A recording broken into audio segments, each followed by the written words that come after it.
எல்லாருக்கும் வணக்கம். நான் டாக்டர் கார்த்திகேயன். இப்போ ரீசெண்ட் டைம்ல நம்ம இந்தியாவில் மீண்டும் கொரோனா அப்படின்னு சொல்லிட்டு நீங்க ஊடகங்கள்ல எல்லாம் பார்த்துருப்பீங்க. இந்த கொரோனா வைரஸ் இன்ஃபெக்ஷன் கொடுத்து பேசுங்க டாக்டர் அப்படின்னு சொல்லியிருந்தாங்க நிறைய சப்ஸ்கிரைபர்ஸ். இந்த கோவிடோட வேரியன்ட் இது JN1 அப்படின்னு அழைக்கப்படுது. இதுக்கு முன்னாடி கடைசியா நம்ம பார்த்த ஒரு பெரிய கோவிட் வேவ் அப்படின்னா ஓமைக்ரான் அப்படின்னு சொல்லக்கூடிய ஒரு வேரியன்ட்.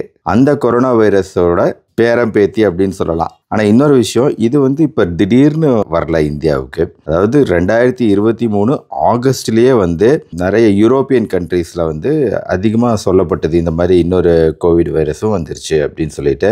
அதுக்கப்புறம் அங்கேருந்து US, UK உலக நாடுகள் எல்லாம் சுற்றிடுச்சு. இப்போ இந்தியாவிலேயே சில மாநிலங்கள், நம்ம பக்கத்து மாநிலமான கேரளாவில் அதிகமான கேசஸ் இருக்கிற மாதிரி ரிப்போர்ட்டோட இப்போ நியூஸ் பப்ளிஷ் பண்ணிட்டு இருக்காங்க.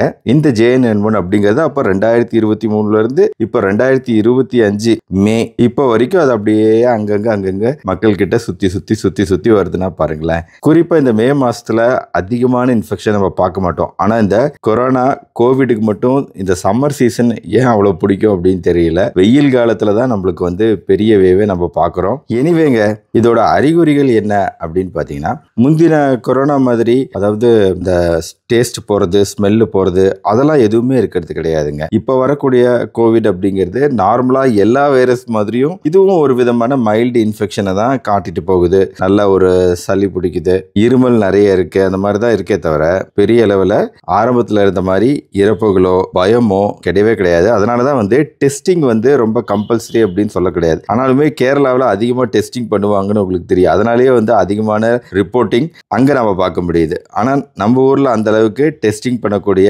கட்டாயம் கிடையாது. கவர்மெண்ட் சைடு இருந்தும் சரி, மக்கள் கிட்ட இருந்தும் இன்ட்ரெஸ்ட் அப்படிங்கிறது ரொம்ப குறைவு. அதனால பெரும்பாலும் நம்ம டெஸ்டிங்க்கு போறது கிடையாது. அதனால நம்ம இது குறித்து பெரிய அளவில் பயப்பட வேண்டியதில்லை அப்படின்னு நினைக்கிறேன். இப்போ அங்க US, UK எல்லாம் வந்துச்சு அப்படின்னீங்களே, போயிடுச்சா? அங்கெல்லாம் நல்லாவே குறைஞ்சிருச்சு. ஸோ எந்த வித பெரிய ஒரு பரபரப்பும் அந்த JN1 வேரியண்ட்டுக்கு எதிராக பெரிய அளவில் எதுவும் சொல்லப்படலை. உயிரிழப்பு அப்படின்லாம் கிடையாது.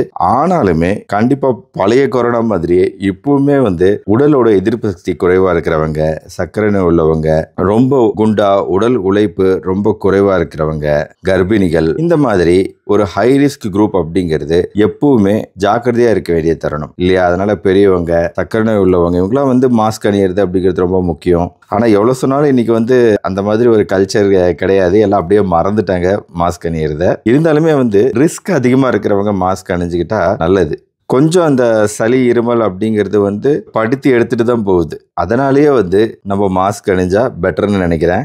இப்போ சென்னையில் எடுத்துக்கிட்டோம்னா 2 வாரத்துக்கு முன்னாடி கூட இன்ஃப்ளூயன்ஸா A, இன்ஃப்ளூயன்ஸா B இதை தான் மெயினாக பார்த்துட்டு இருந்தோம். திடீர்னு பார்த்தா இப்போ இந்த வாரத்துல இருந்து கோவிட் இன்ஃபெக்ஷன்ஸ்க்கு பாசிட்டிவா நிறைய சாம்பிள்ஸ் வர ஆரம்பிக்கிறதா நிறைய ஹாஸ்பிட்டல்ஸ் ரிப்போர்ட் பண்றாங்க. கோவிட் பெரிய லெவலில் இருந்தப்பவே நான் ஒரு வீடியோ 4 வருஷத்துக்கு முன்னாடி போட்டிருந்தேன் நினைக்கிறேன். அதுலேயே சொல்லியிருந்தேன், கொரோனா இந்த உலகத்தை விட்டு போகாது அப்படின்னு சொல்லிட்டு டைட்டில் வேற வச்சிருந்தேன். அதாவது என்ன மீனிங் அப்படின்னா, மெதுவா சின்ன சின்ன அலைகள் அப்படிங்கிறது மெதுவா அது தானா குறைஞ்சு போகும். ஆனா அதுக்கு ரொம்ப ரொம்ப நாள் எடுக்கும் அப்படிங்கிறது தான் சொல்லியிருந்தேன். அதே மாதிரிதான் இப்ப நடந்துகிட்டு இருக்கு. எவ்ரி இயர் ஆன் இயர், வருஷம் ஏதாவது ஒரு சின்ன பீக் வருது. அந்த பீக் கொஞ்ச நாள் வருது, அதுக்கப்புறம் அது மறைஞ்சு போயிடுது. திடீர்னு எப்படி வந்துச்சு அப்படின்னு தெரியல, ஆனா அது தானாவே மறைஞ்சும் போயிடும். இந்த அலைகள் அப்படிங்கிறது நம்ம தவிர்க்க முடியாது கோவிடை பொறுத்த வரைக்கும் அப்படிங்கிறது தான் இப்ப எக்ஸ்பர்ட்ஸ் சொல்லக்கூடிய கருத்து. அது ஏன் அப்படின்னு கேட்டீங்கன்னா, அதுக்கான சரியான காரணத்தை என்னால சொல்ல முடியல, தெரியல.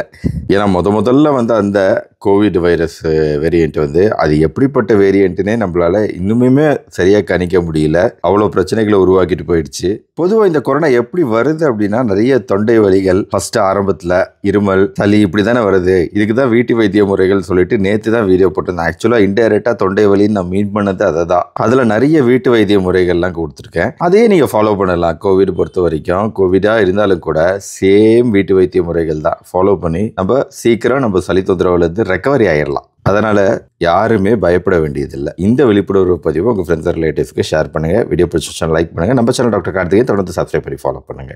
மறுபடியும் நாளைக்கு பார்ப்போம். நன்றி, வணக்கம்.